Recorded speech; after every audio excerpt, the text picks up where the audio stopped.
So I think this is a really good article. It's been in my to-do list for a while, and it's just been getting around to getting to it sometimes. Sometimes there's just other news that gets in the way, like today. This is probably going to come out a week after, but today, obviously, we've just had the announcement that we are officially in a recession. Just announced this morning. Yay. So sometimes it's good to have a look back through my pipeline and see what other articles I missed, like because there was other news in the way and just stuff I just missed. And this came up because there's a guy called David Edgerton, and he is a historian, and he's very much a political historian. And he was on Channel 4, must have been October of last year, talking with another historian, a Margaret Thatcher historian. In fact, the other guy literally wrote a massive, thick book about Margaret Thatcher's prime ministership. And their conversation was quite interesting. I had it on my YouTube community thing that popped up, so you can go and have a look for it. If not, if you put in what was it now?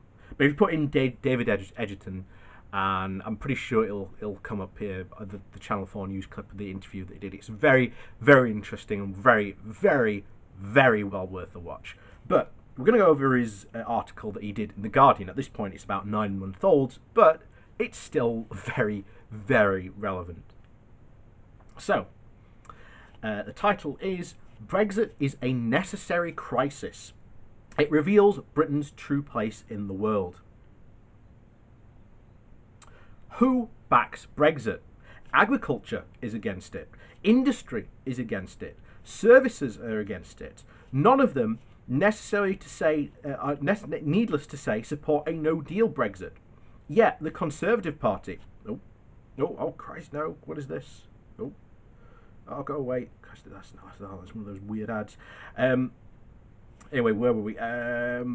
Support a no-deal Brexit. Yet the Conservative Party, which favoured European Union for economic reasons over many decades, has become not only Eurosceptic, it is set on a course regarded by every reputable capitalist and state and the great majority of capitalist enterprises as deeply foolish.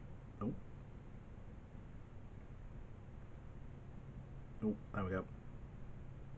If any Prime Minister in the past had showed such detrimental ignorance of the dynamics of global capitalism, the massed ranks of British capital would have stepped in to force a change of direction. Yet today, while the CBI and the Financial Times call for the softest possible Brexit, the Tory party is no longer listening. Why not? The answer is that the Tories now represents the interest of a small selection of capitalists who actually fund the party. An extreme vision of this argument was floated by the Prime Minister's sister Rachel and the former Chancellor Philip Hammond, both of whom suggested that hard Brexit is being driven by a corrupt relationship between the Prime Minister and his hedge fund donors, who have shorted the pound and the whole economy. This is very likely to be correct, but more to the point, a disconcerting truth. The fact is, the capitalists who do support Brexit tend to be very loosely tied to the British economy. This is true for hedge funds, of course, but also true for manufacturers such as James Dyson, who no longer produces in the UK. The owners of the several Brexit newspapers are foreign or tax residents abroad, such as the pro-Brexit billionaire Sir James Radcliffe. But the real story is something much bigger. What is interesting is not so much the connections between capital and the Tory party, but their increasing disconnection. Today, much of the capital in Britain is not British and not linked to the Conservative Party, where for most of the 20th century things looked very different. Once the great capitals with national, imperial and global interests sat in the Commons and Lords as Liberals or Conservatives. Between the wars, the Conservatives emerged as the one party of capital led by great British manufacturers such as Sir Stanley Baldwin and Neville Chamberlain. The Commons and Lords were soon fuller than ever of Tory businessmen, from the owner of of Menenco toys to that of Lions' corner houses.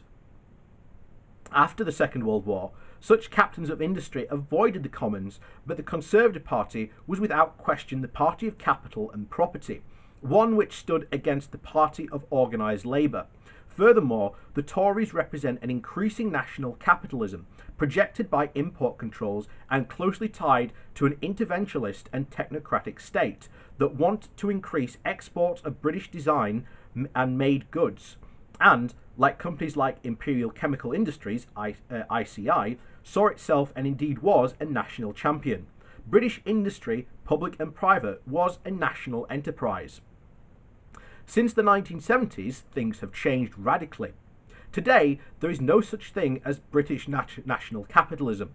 London is a place where world capital does business, no longer one where British capitalism does the world's business. Everywhere in the UK, there are foreign-owned enterprises, many of them nationalised industries, building nuclear reactors to running train services from overseas. When the car industry speaks, it is not the British industry, but as a foreign enterprise in the UK.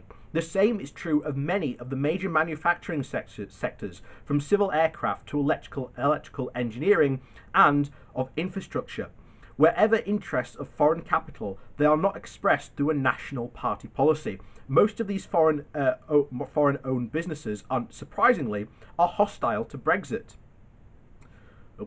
Brexit is a political project of the hard right within the Conservative Party, and not its capitalist backers. In fact, these forces were able to take over the party in part because it was no longer stabilised by a powerful organic connection to capital, either nationally or locally. Brexit also speaks to the weaknesses of the state, which itself is once tied to the governing party, and particularly the Conservatives. The British state once had the capacity to change the United Kingdom and its relations to the rest of the world radically and quickly, as it happened in the Second World War, and indeed on ascension to the common market. Today, the processes of referendum to implementation will take, if that happens, nearly as long as the whole Second World War. The modern British state has distanced itself from the proactive economy and is barely able to take an expert view of the complexities of modern capitalism.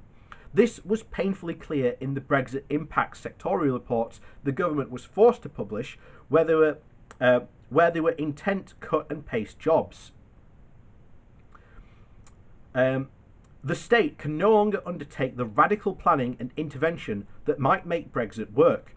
That would require not only an expert state, but one closely aligned with businesses. The preparations would by now be very visible at both a technical and political levels, but none of that has actually happened. Instead, we have the suggestion that nothing much will happen on a no deal. The mini dealers will appear. The real hope of the Brexiteers is surely that the EU will carve and carry on trading with with the UK as if nothing has changed. Brexit is a promise without a plan, but in the real world, Brexit does mean Brexit, and no deal means no deal. Brexit is a necessary crisis and has proved a long overdue audit for British realities. This exposes the nature of the economy, the new relations of capitalism to the politics, and the weaknesses of the state. It brings to light the stunning clarity Brexiteers' deluded political understanding of the UK's place in the world. From the new understanding, a new politics of national improvement might come. Without it, we will remain stuck in delusion, relativist politics of a banana monarchy. And and he's a historian, a British historian, and yeah, completely agree. It's what we've been saying all along.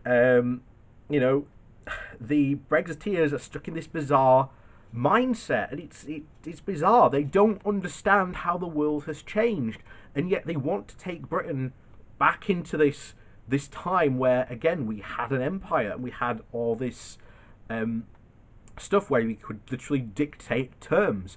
We are not that country anymore. The world has changed. Capitalism has changed, and the fact that we are moving toward becoming an oligarchy run by a very small group of all the people who have a lot of money. One of the very first things we covered back in the day was a book called The Great Brexit Delusion, which was very clear that Brexit was about decreasing the size of the pie that was available, that was the UK's economy, but these people would be allowed, because of that, to get a larger slice of the pie.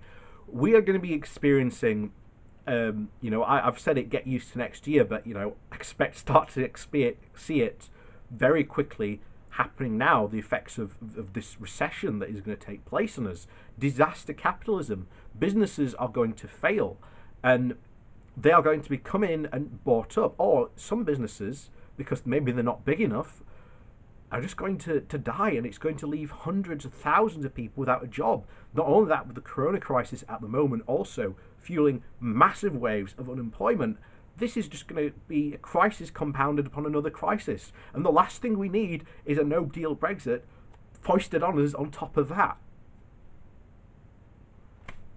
But there you go. I don't know. I'm expecting. I don't know if Boris will have released a statement, but I might have already covered his statement by that point. But who knows? But we'll have to see.